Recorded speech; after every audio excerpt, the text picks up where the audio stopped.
Good morning. It is Tuesday. We're still in the auto industry, even after President's Day, because what dealership is closed on President's Day? Zero. Talking about battery swaps on the rise, tech v tech, and flying with your kids. Everywhere I go, the people really want to know who I is and who This one just I hits close to home. I was running this morning. And all 7 TVs that had news stations had the same thing about flying on literally at the same time. That's where that text message came from. Like, guys, we got to talk about this. Okay, here we go. Here's the news, everyone. Very important. This is the news. We'll talk about that at the end, just to build the suspense. But yesterday was President's Day, and you and I were talking kind of on the drives into work this morning of like how different it is when you're in automotive, because you're like, President's Day, that seems like a nice idea and a reason to run a special commercial, but it really doesn't make any operational difference to your life whatsoever. No, absolutely not.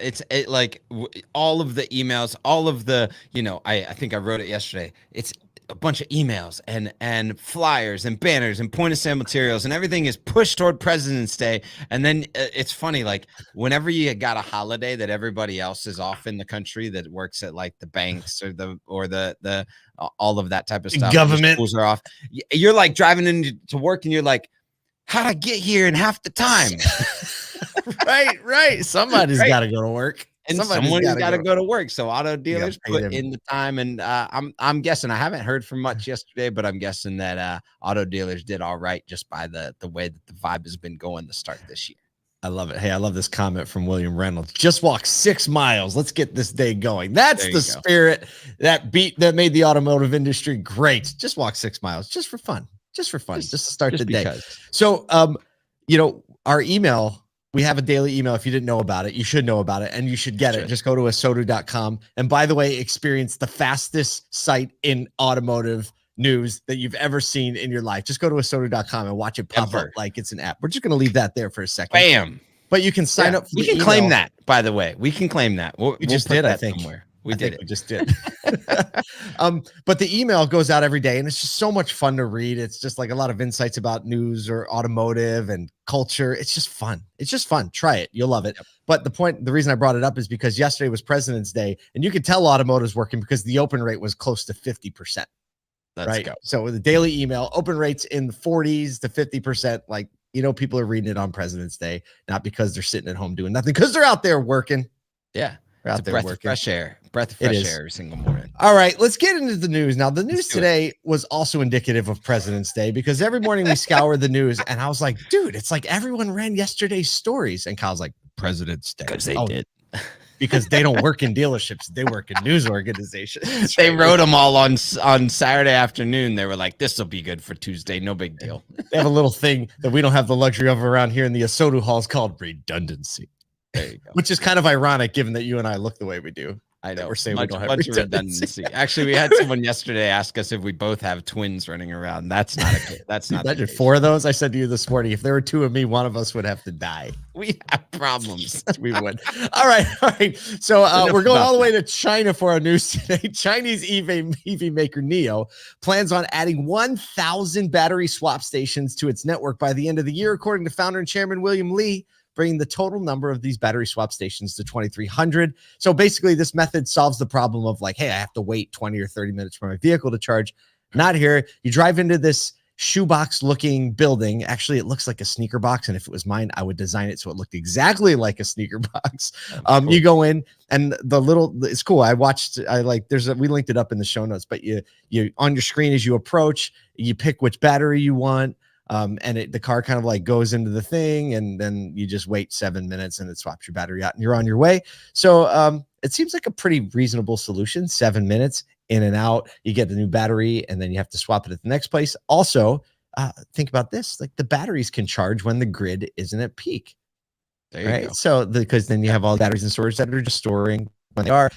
But in order for this to work, obviously you need a lot of people swap it back. Well, yeah, you need a ton of people. You need all the brands to be able to play ball, because a unified platform.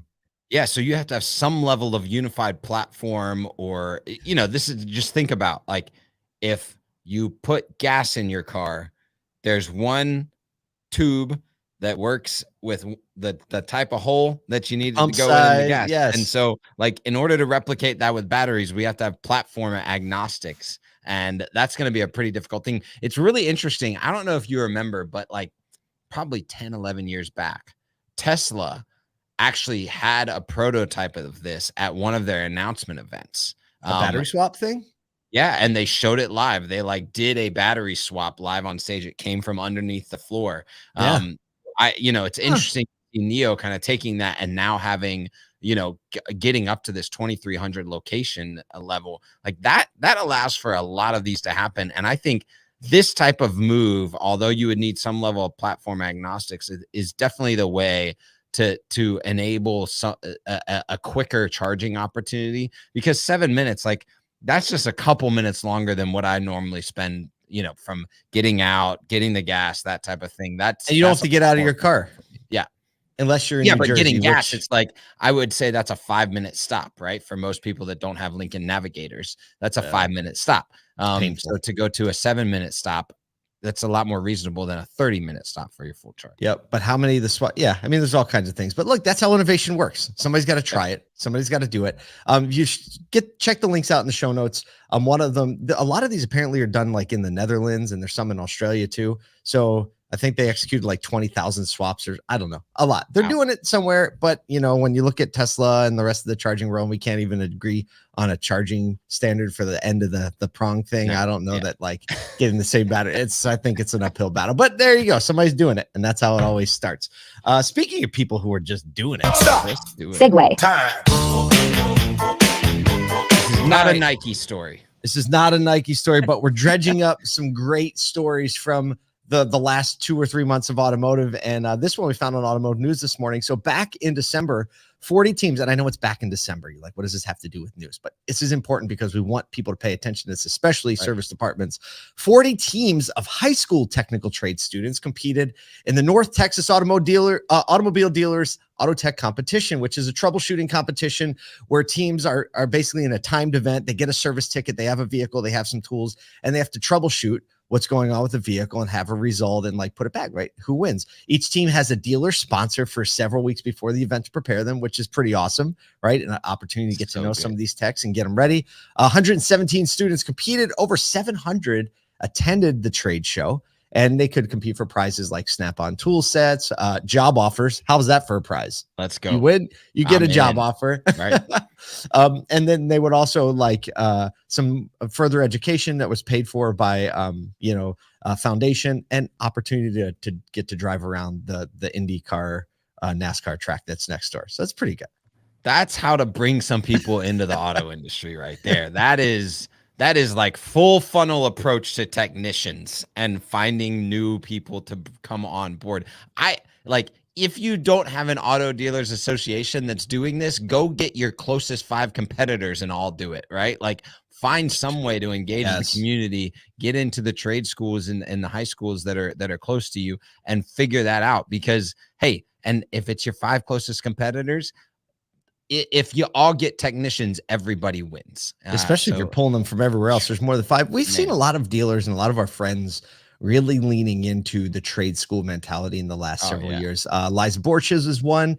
They have all kinds of outreach into the technical schools. Sioka Group, they recruit a ton of tech recruiting and a ton of interaction. So there's just a lot of attention here. But to see this, like a little bit of a broad, I mean, everything's bigger in Texas, right? So of course they have this big tech show competition. So I also found a quote in here from one of our friends and from Classic Chevrolet, John Luban, service director, Classic Chevrolet in Grapevine, where we will actually be in just a couple of months, shooting the new Asodu Diggs TV show. Yes, we said that. We'll tell you more about it later. So he's a member of the association's education panel. They did mock interviews to evaluate students' engagement. He says in recent years, they've hired a total of 4 students from the competitions. 2 are now certified techs, and the 3rd is on track to earn GM's elite world-class tech certification, and the 4th is an apprentice and close to becoming certified. So they hired a tech from the December event. So they hired 4. Let's do the math. Get your napkin out. They hired 4. They still have 4, right? Yeah. And one of those 4 is at the highest, nearing the highest level of GM certification. And look, man, When you Talk can about come out of lifers. tech school or trade school and make $70,000 to $80,000 year one, you know how long I had to work as an adult before I even got close to that level? Average post collegiate salaries are like $48,000 for most colleges. Yeah. And let's not even talk about the debt. Let's not even talk about the debt you accumulate. Right. Like let's look at the balance sheet for these individuals for the first 10 years of their adult life. I know. So right now Isaac is putting in his application for tech training school, our show producer. Isaac, are you there right now? Isaac, can you jump in? Come on in, Isaac. Yes, I'm here. You fixing cars right now? I just saw you order that wrench set on Amazon. Oh, no. I like my comfy desk job. Oh, look at this guy. Look at Fair this enough. guy. Fair enough. He's inside wearing a coat. There's the guy right now. Yeah, right. He's inside wearing a coat like, I'm not leaving, boss. We're good. Like, we love Isaac. He's the one that makes sure the show looks so good for you every day and drops in all the stuff. And if you're at an event, you're going to get to meet him soon enough. He's going to put an iPhone in your face and ask you some fun questions. Speaking. Oh, wait. How are we going to do that? How are we getting to an event? Now we're talking. Stop. Segue. Time.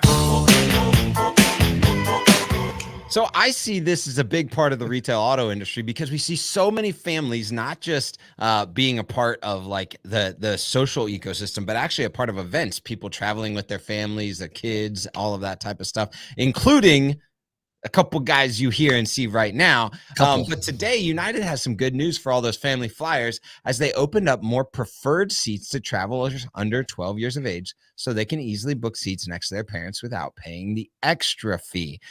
So they're not going to charge a fare difference to switch a flight to the same destination that has adjacent seats. So like if people are trying to find places where because it's, if you've traveled with kids before and maybe you didn't get adjacent seats, you're always jockeying for like, hey, will you switch with us? Will you switch? You got to get a couple people up. The bags are all moving. And so finding flights that have adjacent seats and especially like not at the back of the plane, which is always the family section, is definitely a priority. Delta Airlines says that they block certain rows of seats so families can sit together. American Airlines will help people search for these seats together. Basically what happened is President Biden and a few other administrative people kind of shook their finger a little bit at some of these airlines and said, hey, you should be caring for families a little bit more. So they're putting in the work and United is coming out swinging first. I think that when I first read the story, I was like, wait a minute, up to 12 years old can sit on the lap. I don't know why I processed it that way. I was like, that's not very helpful.